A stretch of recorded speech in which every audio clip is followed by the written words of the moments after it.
Hello, I'm Camelia and you're watching KiniNews. Anwar Ibrahim was in attendance at the Umno General Assembly today. This is his first appearance at an Umno AGM since he was sacked from the party in 1998 when he was the party's deputy president. Prime Minister Anwar Ibrahim attended the 2023 Umno General Assembly at the World Trade Center, Kuala Lumpur today. His return to the Umno General Assembly comes nearly 25 years after he was expelled from the party. This time, however, Anwar was not a party member but a guest of honor for the opening ceremony of the event in his capacity as the Prime Minister. Anwar was dressed in light blue, reflecting the colors of his party PKR. He was seen singing the Umno song during the opening and waving the party flag. When quizzed by reporters after the event on how it felt returning to the Umno AGM, Anwar said that fulfilling his duties to the country was more important than his personal experience with the party. He added that he was in familiar territory. Jadi saya hadir semula kerana saya gunakan platform perpaduan ini untuk memperkukuh kerajaan dan memberi manfaat kepada rakyat.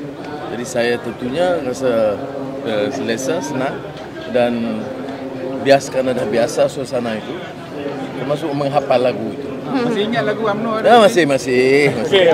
Leaders from parties in the unity government were also present at the AGM, including GPS Chief Whip Fadila Yusof, DAP Secretary General Anthony Loke, and Amanah President Muhammad Sabu.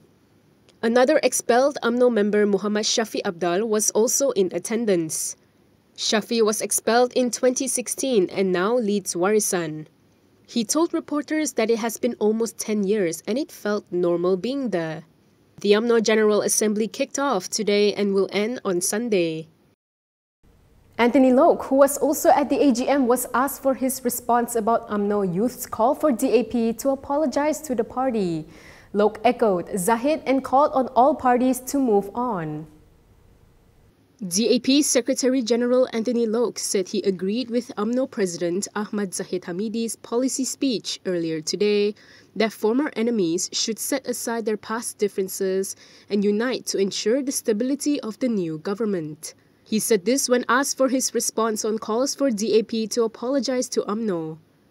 Saya setuju dengan ucapan ataupun intipati ucapan Presiden UMNO, lupakan kisah silam bersama demi negara. Jadi itu bagi saya, kita move on. Kita perlu move on daripada apa yang persekintaan ataupun pemusuhan politik selama ini. He added that if they kept politicking with old stories, it will never end, and all parties have shown their commitment to stick together. Looking forward, Loke said the parties should focus on upcoming challenges such as the 6 state polls, development and the economic state of the country.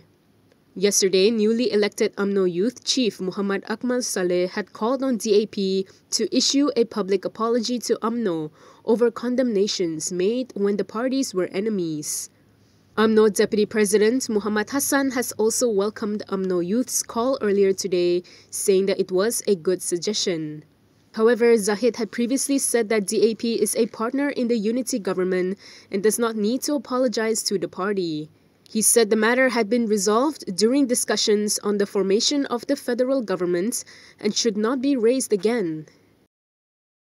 UMNO has urged all quarters to give a chance to the coalition government to realize its promised agendas.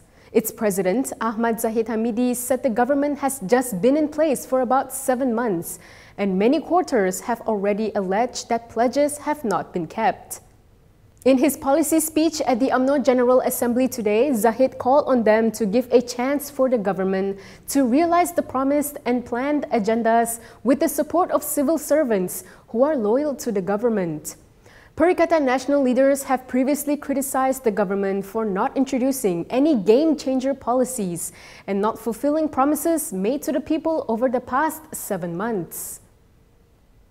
UMNO Youth has called on the government to ban comedian Jocelyn Chia from entering the country. This is following her comments about Malaysia regarding the missing flight MH370. UMNO Youth Chief Dr. Akmal Saleh said that Chia's comments did not fall under the limits of freedom of speech, as the principle should also come with sensitivity. Jokes are jokes, but they should also be based on facts. We must know the sensitivities around them. It should be done with courtesy, he said.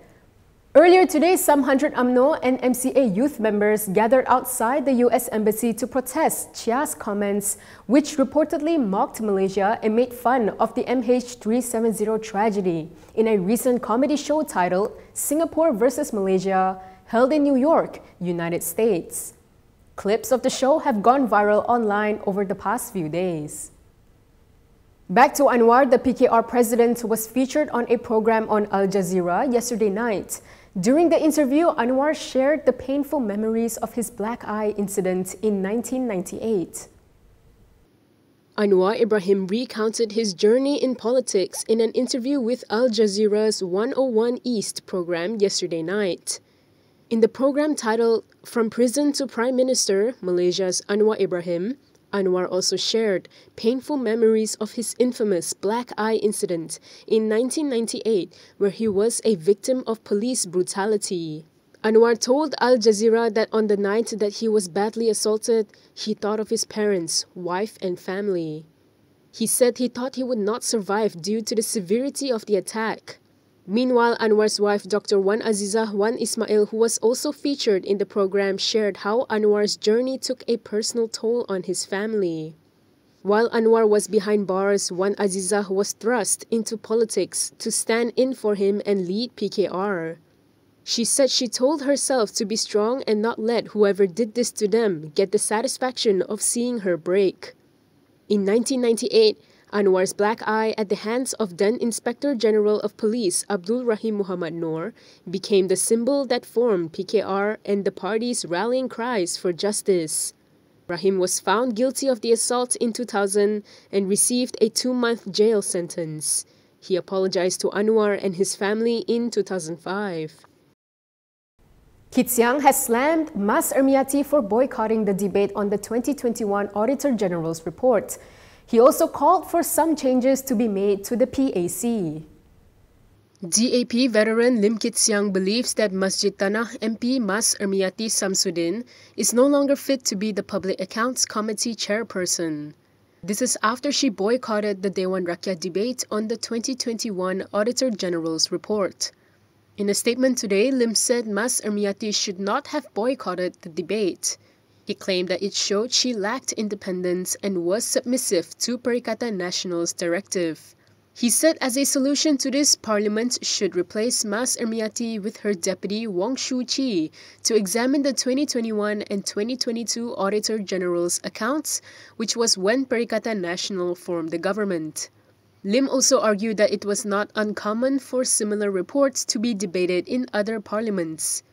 He said the reason why the AG's report is straight away referred to the PAC in the past is because the government then was not prepared to give time for a debate before referring it to the PAC for a full study and investigation.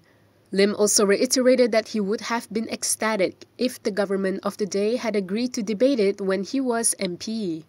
On June 6, PN Chief Whip Taqiyuddin Hassan filed a motion to block the government's attempt to debate the document, arguing that a debate on the Auditor General's report would be unconventional. Mas Ermiati was among those who supported Taqiyuddin's motion. After Taqiyuddin's motion was turned down, PN MPs, including Mas Ermiati, boycotted the debate. The government will be auctioning off several handbags linked to the 1MDB scandal. This was revealed by Azalina Othman Said today. The government is auctioning off 40 handbags linked to the 1MDB scandal worth hundreds of thousands of ringgit. This is according to de facto law minister Azalina Othman Said. Azalina said the authorities have also forfeited 83 million ringgit in funds and interests from various bank accounts.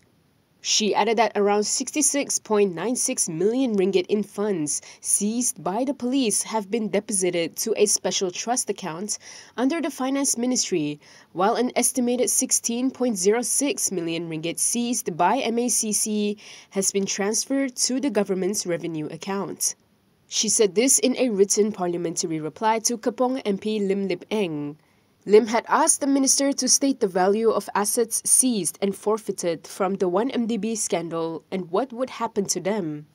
Azalina said that the government, through the Attorney General's chambers, had filed an application for the forfeiture of assets under Section 56 of the Anti-Money Laundering, Anti-Terrorism Financing and Proceeds Act 2001. In May 2018, the police seized multiple luxury items during a search operation at former Premier Najib Abdul Razak's residences. And that is all from me today. For more stories, you can go to Kinitv.com. You can also follow us on Instagram, Twitter, YouTube, and Facebook for the latest news updates. If you'd like to support independent media, do consider subscribing to MalaysiaKini.com. I'm Kimilia. Thanks for watching.